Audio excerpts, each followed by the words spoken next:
सुधानां रसानां छन्दसामपि मङ्गलानां च कर्तारो वन्दो वाणिविनायको भवानी शङ्करो वन्दो श्रद्धा विश्वासरूपिणो याभ्यां विना न पश्यन्ति सिद्धाः स्वान्तस्थमीश्वरं वन्दे बोधनयं नित्यं गुरुं शङ्कररूपिणं यमाशुतो हि वक्रोऽपि चन्द्रः सर्वत्र वन्द्यते सीताराम गुणग्राम पुण्यारण्यविहारिणो वन्दो विशुद्धविज्ञानो कवीश्वर कपीश्वरो अतुलित बलधामं हेमशैलाभदेहं धनुजबन कृशालं ज्ञानिनामग्रगण्यं सकल गुणनिधानं वानराणामधीशं रघुपति प्रियभक्तं वातजातं नमामि। लाल देह लाल जसै अरु भरी लाल लहू वज्रदेह दानव दलना जय जय जय कपिसूर पवन सुत हनुमान की जय सियापति रामचंद्र की जय।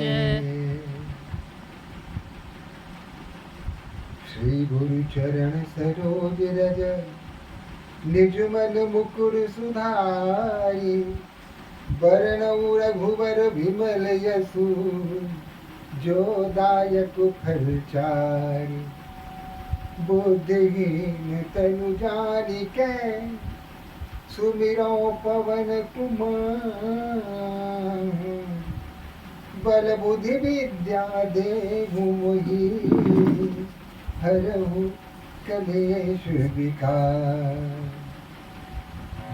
जय हनुमान ज्ञान गुण सागर जय कपीश देहु लोक उजागर रामदूत यतुलित बलधामा अंजनी पुत्र पवन सुत नामा महावीर विक्रम बजरंगी कुमति निवार सुमति कै संगी कंचन वरण विराज सुभेशा कानन कुंडल कुंचित केसा हाथ वज्रो ध्वजा विराजे कांधे मूज जनेऊ साजे शंकर सुमन केसरी नंदन तेज प्रताप महाजगवंदन विद्यावान गुणियति चातुर राम काज करिबै को आतुर प्रभु चरित्र सुनिबै को रसिया राम लखन सीता मनु बसिया सूक्ष्म रूप धरि सियहि दिखावा विकट रूप धरि लंक जरावा भीम रूप धरि असुर संहारे रामचंद्र के काज सवारे लागे सजीवन लखन जियाए श्री रघुवीर हर्षि उर लाए रघुपति कीन्ही बहुत बड़ाई तुम मम प्रिय भरत ही सम भाई सहस बदन तुम्हरो जस गावे यस कहि श्रीपति कंठ लगावे सनकादिक ब्रह्मादि मुनीषा नारद सारद सहित अहिसा यम कुबेर दिगपाल जहाते कवि कोविद कही सकै कहाते तुम पुकार सुग्रीव ही कीन्हा राम मिलाए राज पद दीना, तुमरो मंत्र विभीषण माना, लंकेश्वर भय सब जग जाना, युग सहस्र योजन पर भानु, लील्योताहि मधुर फल जानू, प्रभु मुद्रिका मेली मुख माही, जलधि लाघि गए अचरज नाही, दुर्गम काज जगत के जेते, सुगम अनुग्रह तुम्हरे तेते, राम दुआरे तुम रखवारे, होत नया ज्ञान दिन पैसारे, सब सुख लहे तुम्हारी शरणा, तुम रक्षक काहू को डरना, आपन तेज सवारो आपै, तीनों लोक हाँकते कांपै, भूत पिशाच निकट नहीं आवे, महावीर जब नाम सुनावे, नाश रोग हरै सब पीड़ा, जपत निरंतर हनुमत वीरा, संकट ते हनुमान छुड़ावे, मन क्रम वचन ध्यान जो लावे, सब पर राम तपस्वी राजा, तिनके काज सकल तुम साजा, और मनोरथ जो कोई लावे, सोगी अमित जीवन फल पावे, चारों जुग पर ताप तुम्हारा, है प्रसिद्ध जगत उजियारा, साधु संत के तुम रखवारे, असुर निकंदन राम दुलारे, अष्ट सिद्धि नवनिधि के दाता, यशवर दीन जानकी माता, राम रसायन तुम्हरे पासा, सदा रहो रघुपति के दासा, तुम्हरे भजन राम को पावे, जन्म जन्म के दुख बिसरावे, अंत काल रघुवरपुर जाई, जहाँ जन्म हरि भक्त कहाई, और देवता चित्त न धरई,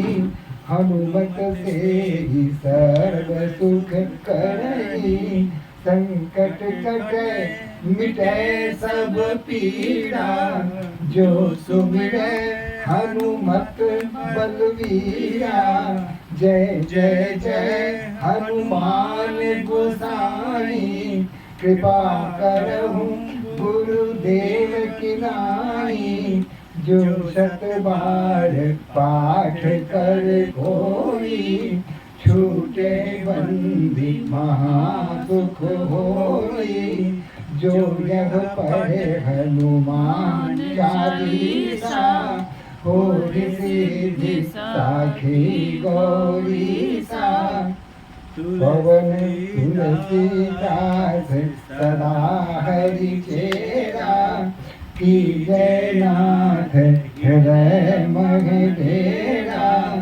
जय नाथ हृदय मह डेरा, पवन तनय संकट हरण, मंगल मूर्ति रूप, राम लखन सीता सहित, हृदय बसहु सुरभूप, सियापति रामचंद्र की जय, पवन सुत हनुमान की जय, उमापति महादेव की जय, जगत जननी अम्बे की जय। आज मंगलवार है और सौभाग्य है कि आज सबसे बड़ा मंगलवार है। आज अगर कोई भी प्राणी, कोई भी व्यक्ति हनुमान चालीसा का पाठ करता है तो निश्चित रूप से उसे इसका फल मिलता है, शुभ फल मिलता है। उसकी इच्छाएं, उसकी आकांक्षाएं सब पूरी हो जा सकती हैं। कहा गोस्वामी जी ने कहा, श्री गुरु चरण सरोज रज, श्री गुरु चरण सरोज रज, सरोज, श्री गुरु चरण सरोज, यानी भक्त गुरुदेव का जो चरण है वह कमल के समान है। श्री गुरु चरण सरोज, सतगुरु का चरण कमल के समान है। कमल के समान क्यों? कमल तो बहुत कोमल होता है।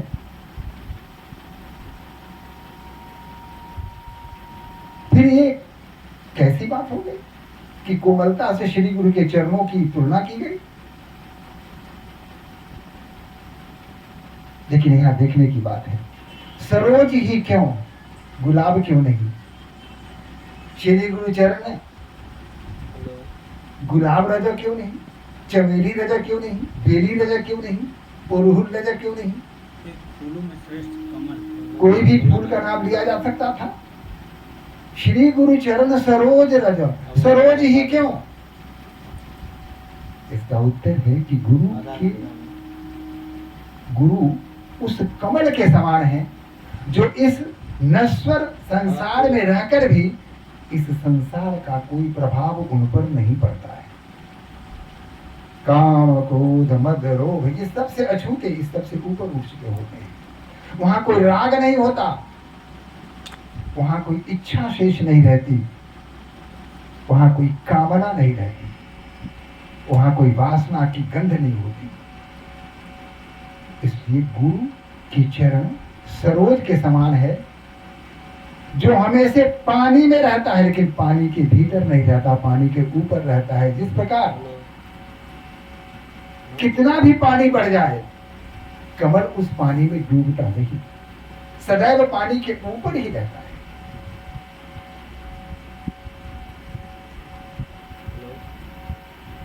इसलिए जिस प्रकार कमल सदैव पानी के ऊपर तैरता रहता है, पानी में रहकर भी पानी का प्रभाव उस पर नहीं पड़ता, उसको कमल कहते हैं। और जो संसार में रह के भी संसार का कुप्रभाव या प्रभाव जिस पर नहीं पड़ता उसे सदगुरु कहते हैं, उसे गुरुदेव कहते हैं। अब एक बात और है, अगर कमल फूल पर कोई भंवरा मंडराते हुए आ जाए तो कमल का फूल नहीं डूबता, वह भंवरा भी नहीं डूबता। तो स्पष्ट है कि गुरु के चरणों में अगर हम अपने आप को समर्पित कर देते हैं तो जिस प्रकार गुरु इस सांसारिक उलझन में नहीं उलझते उसी प्रकार हम भी इससे मुक्त रहेंगे। हम भी इस संसार में डूब नहीं सकते, हमारा भी कुछ बिगड़ नहीं सकता है, हम भी आराम से जीवन यापन कर सकते हैं। हम भी गुरु के संगति में उस ब्रह्म परमात्मा की उपासना कर सकते हैं और उनकी प्राप्ति भी हमें हो सकती है। आवश्यकता है गुरु के चरणों का सेवन करना। अब एक बात और है, जिन आंखों से हम सदगुरु को देखते हैं, इस विश्व को देखते हैं, इन्हीं आंखों से हम अच्छी चीजें भी देखते हैं, बुरी चीजें भी देखते हैं। अंधकार भी देखते हैं, प्रकाश भी देखते हैं। आप कहेंगे कि अंधेरे में तो कुछ दिखाई नहीं देता। रात्रि का समय है और अंधेरे कमरे में हम बंद हैं और उस समय हमें कुछ दिखाई नहीं देता। क्या सचमुच दिखाई नहीं देता? क्या सचमुच उस कमरे में कुछ दिखाई नहीं देता? दिखाई देता है। क्या दिखाई देता है? अंधकार दिखाई देता है। जब अंधकार का साम्राज्य होता है, वहां बाकी शेष जितनी भी वस्तुएं हैं, जितनी भी दृश्य चीजें हैं, वो अदृश्य हो जाती हैं। अंधकार में अच्छी चीजें कभी दिखती ही नहीं है, क्योंकि वहां अंधकार है। आंखों को अंधकार में, अब वो अंधकार नहीं दिखेगा, वो प्रकाश क्या दिखेगा? जिसे अंधकार का अनुभव नहीं होगा, वह प्रकाश का आनंद कैसे ले पाएगा? जिसने अंधकार को देखा है, वही प्रकाश का सही आनंद ले सकता है। तो आंखें देखती हैं, क्या देखती हैं? अंधकार को भी देखती है आंखें। आंखें प्रकाश को भी देखती हैं। यानी इन्हीं आंखों से हम बुरी वस्तुओं को भी देखते हैं, अच्छी वस्तुओं को भी देखते हैं। सब कुछ इन्हीं आंखों से हम देखते हैं। क्या इन आंखों को हम देख सकते हैं? नहीं देख सकते। जैसे खुली आंखों से मैं आपको देखता हूं, सारे प्रकृति का जितना दृश्य है वह सब दृष्टिगत हो रहा है। आसमान में तारे दिखते हैं, चांद दिखता है, सूर्य भगवान दिखते हैं, इंद्रधनुष दिखता है, वर्षा के रिमझिम फुहारों को गिरते हुए देखते हैं, मेघों की गर्जना को सुनते हैं, बिजलियों की चमकना को सुनते हैं, मधुर संगीत सुनते हैं, कर्कश ध्वनि सुनते हैं। अत्यंत सुंदर वस्तुओं का भी रसास्वादन लेते हैं इन आंखों के द्वारा ही। और निकृष्ट से निकृष्ट वस्तुओं को भी देखते हैं हम इन आंखों से। लेकिन क्या इन आंखों से इन आंखों को देखा जा सकता है? नहीं देखा जा सकता। प्रत्यक्ष रूप से आप अपनी आंखों को प्रत्यक्ष रूप से नहीं देख सकते। जैसे दूसरी वस्तुओं को देखते हैं, वैसे ही अपनी आंखों को आप प्रत्यक्षतः नहीं देख सकते। तो कैसे देखेंगे?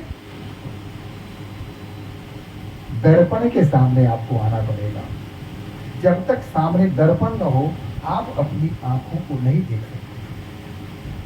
और दर्पण अगर धुंधला हो, दर्पण अगर मैला हो, धूल की परत उस पर जम गई हो, तो क्या आंखें दिखेंगी? नहीं दिखेंगी। तो क्या करेंगे? श्री गुरु चरण सरोज रज, सरोज रज रज रज। श्री गुरु के चरणों की जो धूल है, निज मन मुकुर सुधार। तो अपने हृदय का जो दर्पण है, हमारे मन का जो दर्पण है, निज मन मुकुर सुधार। अपने हृदय की जो मैल है, उसको हम स्वच्छ करेंगे। तब हम अपने आप को, आंखों को देखना क्या, अपने आप को देखना। आपने देखा होगा कि आमतौर पर देखेंगे कि जो दुर्जन होते हैं, जिनकी दृष्टि हमेशा दूसरों पर होती है, वो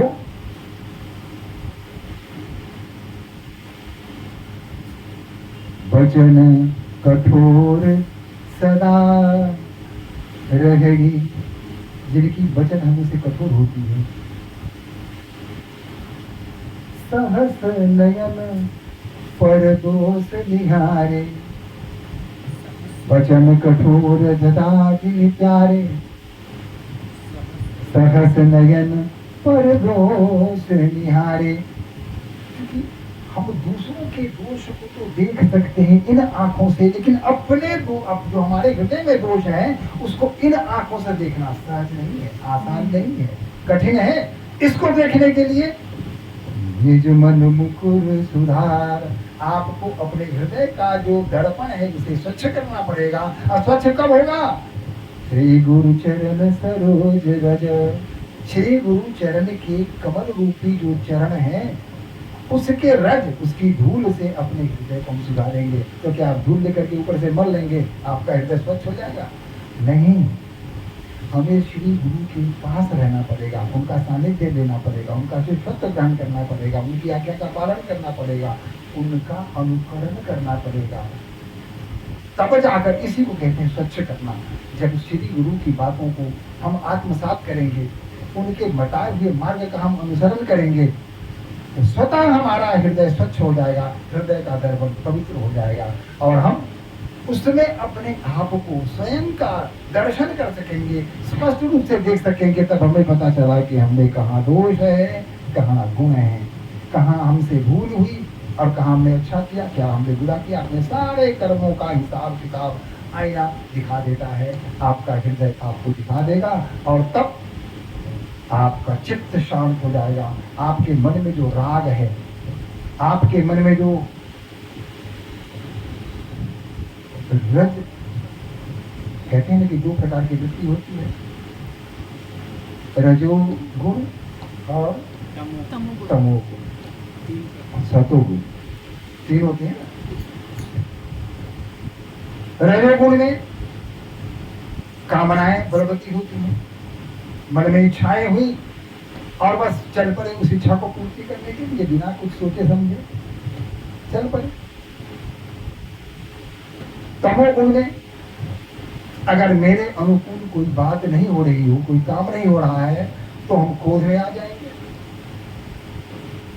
और सतोगुण में होता है कि मैंने सब कुछ देखा, सब कुछ सुना, सबका अनुभव किया और फिर उसको गुना, गुनने के बाद मंथन किया, अपने हृदय के दर्पण में उसको झांका, देखा, परखा और तब जाकर के हमने अपना व्यवहार दूसरों के प्रति प्रारंभ कर दिया।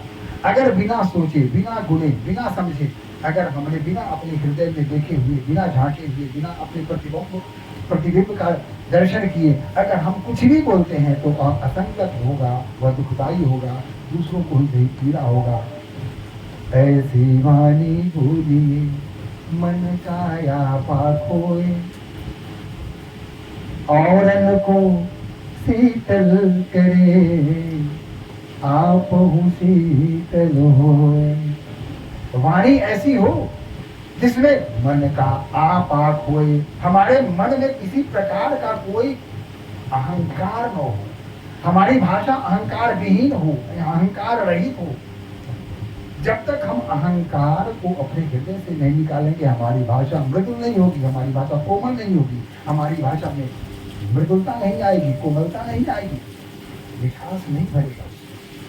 जिस दिन अहंकार को हम हटा देंगे अपने अंदर से, तो मन का आपा खो करके हम किसी से बात करते हैं तो वह हमारी बात अत्यंत मधुर होती है, कर्मप्रिय होती है, दूसरे सुनते हैं तो उससे खुश होते हैं, उन्हें आनंद मिलता है। लेकिन अगर बिना आपा को हटाए, बिना अहंकार को हटाए अगर हम कुछ भी बोलेंगे तो हमारे हर वाक्य में हमारा अहंकार झलकता है और हम दूसरों पर दिखाते हैं कि देखो मैं ये हूँ, देखो मेरे पास इतना ऐश्वर्य है, मेरे पास ये गाड़ी है, ये मोटर है, ये बंगला है, इतना नाम है, इतना कमाता हूँ, ये सारी बातें उसमें आ जाती हैं।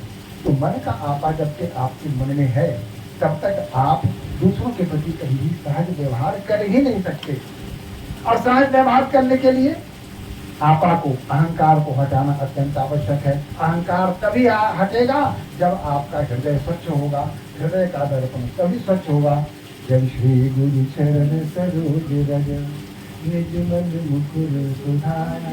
अब तब जब हम निर्मल हो जाएंगे, बरन रघुबर विमल यशो जो दायक फल चार, फिर भगवान श्री पर अपने हृदय को हम स्थिर कर पाएंगे, लगा सकेंगे, उनका गुणगान पाएंगे जो चारों फलों को देने वाला है। एक बात आओ, हनुमान चालीसा का पाठ करने से सबसे पहली बात तो हमारी जितनी भी मनोकामनाएं हैं वो पूरी हो जाती है। निरंतर हनुमान चालीसा का पाठ करना अत्यंत आवश्यक है। प्रतिदिन आप सुबह उठते हैं, उठने के समय आंख मलिए, भगवान का नाम लीजिए और हनुमान चालीसा का पाठ कर लीजिए। इसके लिए किसी नियम की आवश्यकता नहीं है। आप जब चाहें चलते हुए हनुमान चालीसा का पाठ करें, बैठे हुए करें, सोए हुए करें, जब चाहें आप हनुमान चालीसा का पाठ कर लें, इसमें कोई दोष नहीं है। कभी भी आप हनुमान चालीसा का पाठ कर सकते हैं। आंख बंद कीजिए, हनुमान चालीसा का पाठ आरंभ कर लीजिए। हनुमान, भगवान हनुमान आपके समक्ष हमेशा रहते हैं और भी उनकी कृपा आप पर बनी रहेगी। और देवता चित्त न धरही, हनुमत से सर्व सुख लहई। और किसी देवता के पास जाने की आवश्यकता नहीं है। बस हनुमत से ही सर्व सुख लगी। बस भगवान हनुमान, वीर हनुमान जी की वंदना कीजिए, उनकी शरण में जाइए और कहीं जाने की आवश्यकता नहीं है। भगवान श्री राम के पास अगर जाना है तो वह मार्ग बजरंगबली के पास से होकर ही गुजरता है। बजरंगबली के शरण में जाएंगे, भगवान सहज ही मिल जाएंगे।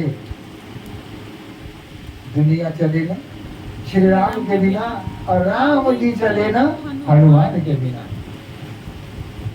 इसलिए उनकी शरण में जाने के बाद सब कुछ मिल जाता है।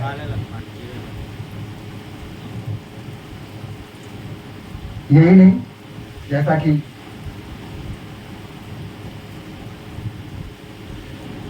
संकट मिटे मिटे सब पीड़ा,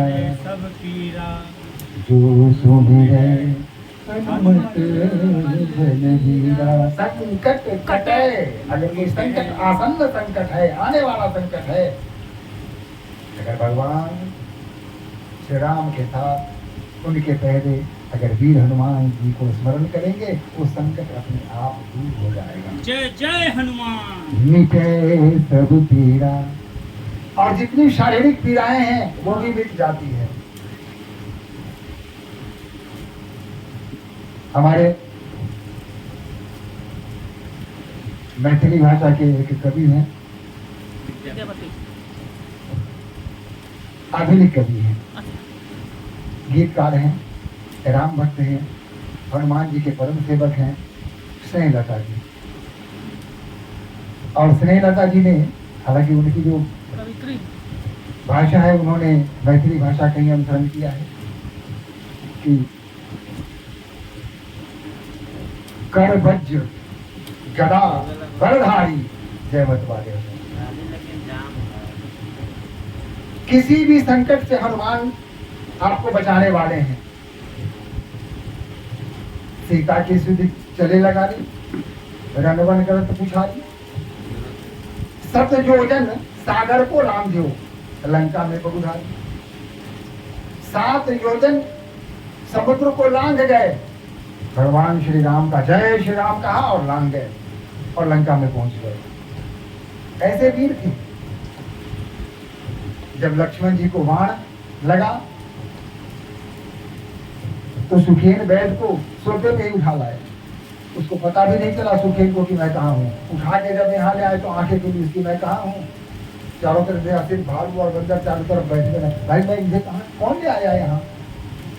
हनुमान जी ने कहा कि मैं ही तो लाया हूँ, लेकिन मुझे क्यों लाया, मेरा अपहरण क्यों कर लिया? कहा कि आपका अपहरण नहीं किया है, मैं आपकी प्रार्थना करता हूँ, आपसे निवेदन करता हूँ कि मेरे लक्ष्मण भैया मूर्छित हो गए हैं, शक्तिवान नहीं लग गई है, आप इनके प्राण की रक्षा कीजिए, इसीलिए मैं लाया हूँ। मुझसे जो भूल हुई उसे क्षमा कर दीजिए।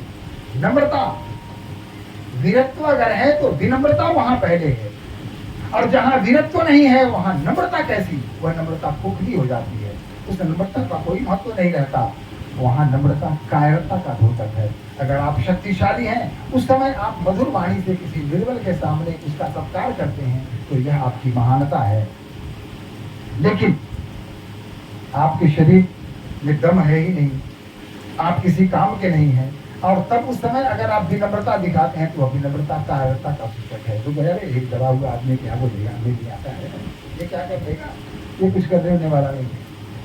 तो हनुमान जी इतने शक्तिशाली, वैद्य को उठा लाए, उसे पता भी नहीं चला, पर्वत साथ, और वहां से उठा के उसको ले आए और ले करके यहाँ रख दिया, और तब जगाया, उठिए ना। और जब उठे वो कहा कि मैं कहाँ हूँ? कहा कि आप श्री राम जी के शिविर में। मैं कैसे आया? भगवान मैंने आपको लाया, लेकिन मुझे क्यों लाया? तो कहा कि हमारे भैया मूर्छित पड़े हैं, आप कोई ऐसी दवा दीजिए कि वो ठीक हो जाए। इसको विनम्रता कहते हैं। तो भगवान वीर हनुमान यह भी सीख देते हैं कि विनम्रता वही जहां शक्ति है, जहाँ शक्ति नहीं वहाँ विनम्रता किस काम? यह आज हमारे लिए भी अनुकरणीय है कि हम बात बात पर विनम्र हो जाते हैं। अरे भाई क्यों विनम्र हो रहे हो? कोई कारण तो हो। कहीं तुम्हारी विनम्रता तुम्हारी कायरता को प्रदर्शित तो नहीं कर रही है। पहले अपनी शक्ति का संचय करो, अपनी शक्तिवान बनो।